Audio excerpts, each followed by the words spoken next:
परमात्मा कहाँ है, किस लोक में परमात्मा रहते हैं? आकाश में रहते हैं कि पाताल में रहते हैं, कि किसी शहर में रहते हैं, किसी नगर में रहते हैं, कि किसी तीर्थ में रहते हैं, किसी मंदिर में रहते हैं? परमात्मा कहाँ रहते हैं? कोई कह सकते हैं कि एक ही जगह पर कहीं परमात्मा बैठे हुए हैं? कोई नहीं कह सकते। इतना तो विश्वास अब तक में सबको हो ही गया है कि ईश्वर सबके अंदर में है, सब जगह है। 17-18 साल की कथा से तो इतना तो जरूर हो गया है, ईश्वर सब जगह है और सबके अंदर में भी है।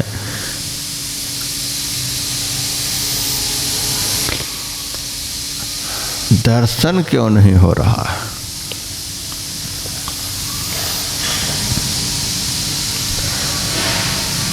आपने मंत्र की शक्ति के विषय में सुना कि पाताल से रावण को बुला लिया। रावण ने बुलाने के लिए नहीं गए,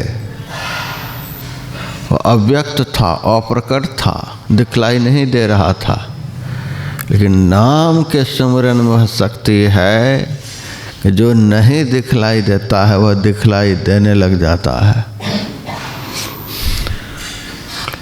आप आंख बंद करके टमाटर टमाटर बोलो, टमाटर की शक्ल आपको अंदर में मालूम पड़ने लग जाएगी। कोई फल का नाम लो, फल का नाम ले करके देखोगे कि उस फल का अंदर में चिंतन होने लग जाएगा।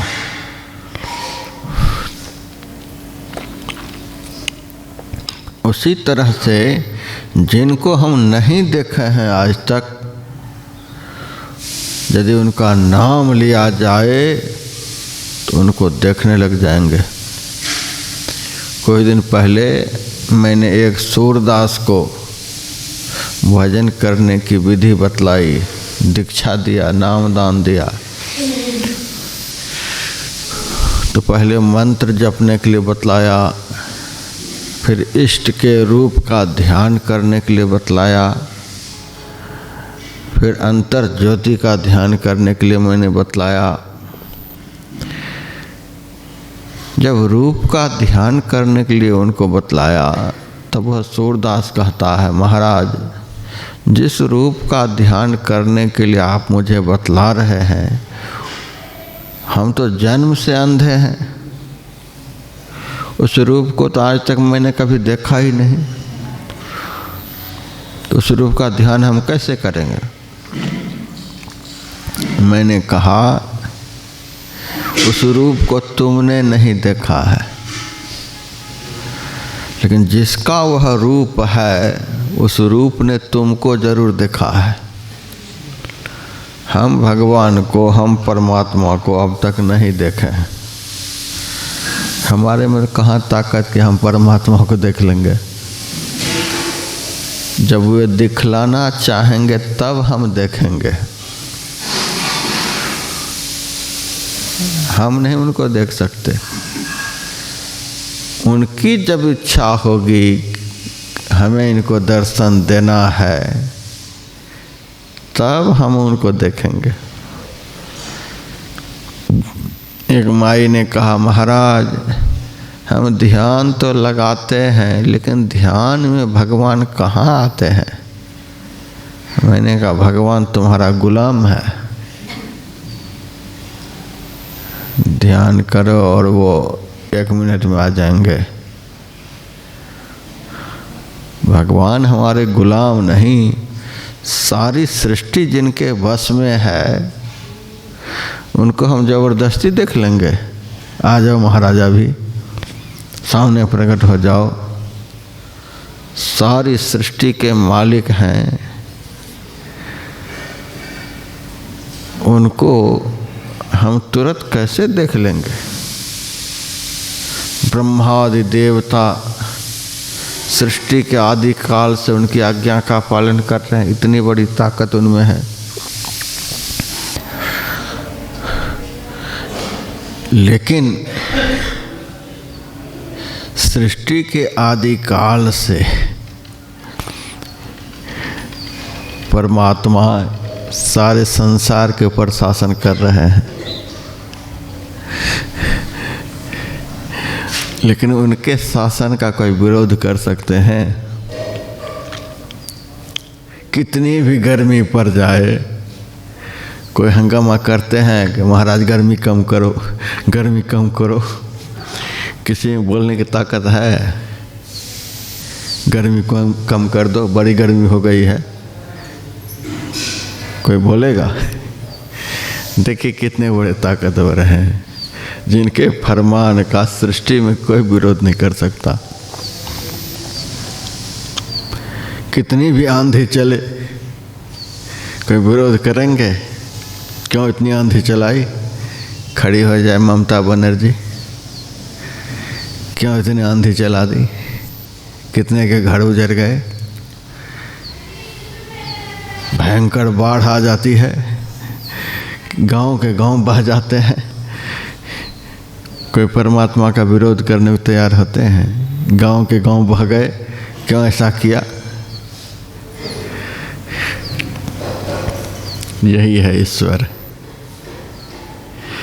जिनकी शक्ति का सृष्टि में किसी को विरोध करने की ताकत नहीं है। कोई बोल नहीं सकता। हाँ, हाथ जोड़ सकते हैं, महाराज सारी दुनिया जलमग्न हो रही है, कम कर दो। इस आंधी से बहुत सारे घर उजड़ गए, कम कर दो। परमात्मा के कृत कर्मों पर कोई हाथ जोड़ सकता है? महाराज कम कर सकते हो, आप कम कर दो, अब हद हो गई।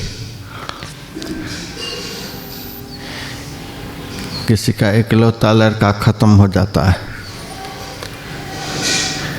परमात्मा के ऊपर मुकदमा करने को जाता है, कोई खत्म कर दिया, कुछ नहीं बोल सकता, रो पीट करके रह जाता है, लेकिन बोल नहीं सकता कुछ। लोग कहने के लिए कहते हैं हम बहुत बड़े, हम बहुत बड़े, हम बहुत बड़े। सबसे बड़ा तो वह है कि जिनके कृत कर्मों का कोई विरोध नहीं कर सकता, केवल हाथ जोड़ सकता है।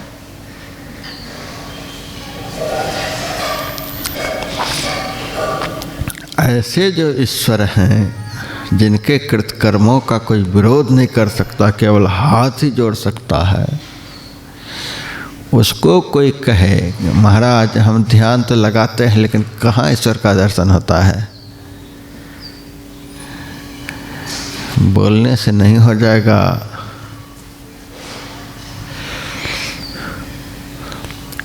उनका गुलाम बनना पड़ेगा।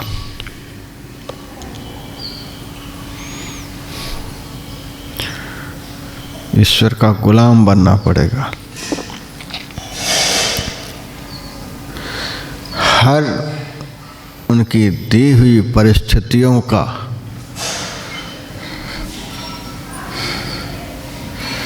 सुखपूर्वक, कृतज्ञतापूर्वक अनुपालन करना पड़ेगा। आज जो कुछ भी हमारे सामने है, दुनिया के लोगों का किया हुआ नहीं, ईश्वर का किया हुआ। ईश्वर ही किसी के अंदर घुस करके कोई फरमान जारी किया है। जो कुछ भी हमारे जीवन में सामने है, सब उनका है, केवल स्वीकार करना है। हर परिस्थिति को हमें आदर पूर्वक प्रसाद मान करके स्वीकार करना है।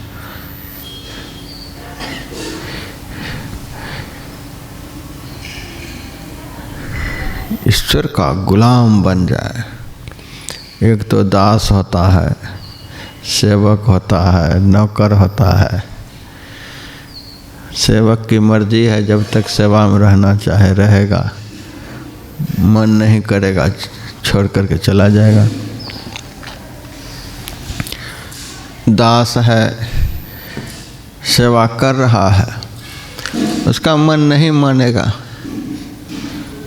सेवा छोड़ करके चला जाएगा। नौकर है, उनकी अपनी मर्जी है, मन नहीं करेगा काम करने का, काम छोड़ करके चला जाएगा। आप जबरदस्ती नहीं कर सकते।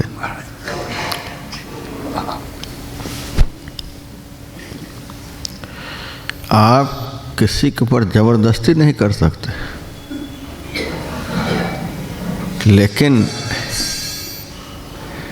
गुलाम शब्द एक ऐसा है, उसका अपना कुछ नहीं चलता, उस पर केवल मालिक का चलता है।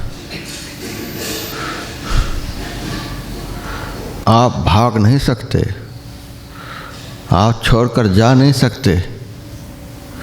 हर परिस्थितियों का सामना करते हुए उनके पास ही हाथ जोड़े खड़े रहना पड़ेगा।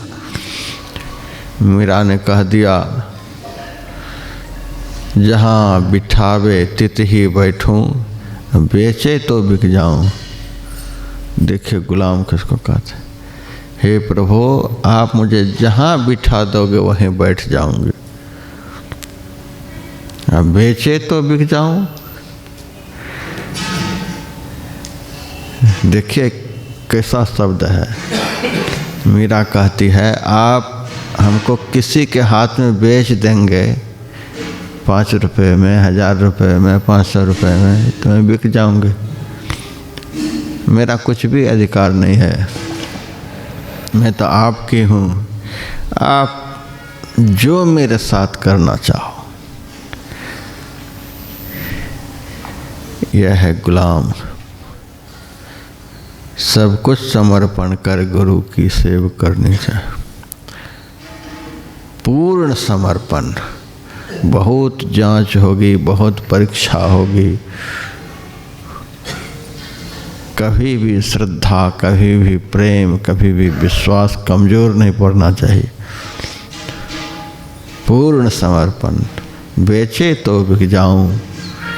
मीरा कहे, प्रभु गिरधर नागर बार बार बलि जाऊं, मैं तो गिरधर के घर जाऊं। पूर्ण समर्पण। गुलाम। सब कुछ मालिक के हाथ में, हाथ जोड़े केवल दरबार में खड़े रहना है। जो आदेश उसका पालन, जो आदेश उसका पालन, जो आदेश उसका पालन। नहीं तो खड़े रहना होगा। उसी तरह से जब ईश्वर का आप गुलाम बन जाएंगे, सारी परिस्थितियों का आदर पूर्वक, सम्मान पूर्वक सामना करते हुए उनमें अटल श्रद्धा प्रेम बनाए रखकर उनका चिंतन सुमिरन वंदन करते रहेंगे, तब उनका दर्शन होगा। उनकी मर्जी है, जब दर्शन देना चाहेंगे तब देंगे। आप लाख सिर पटक कर रह जाओ, दर्शन नहीं होगा। वो जब दर्शन देना चाहेंगे तब होगा। हम आपको केवल उनका गुलाम बन करके रहना है।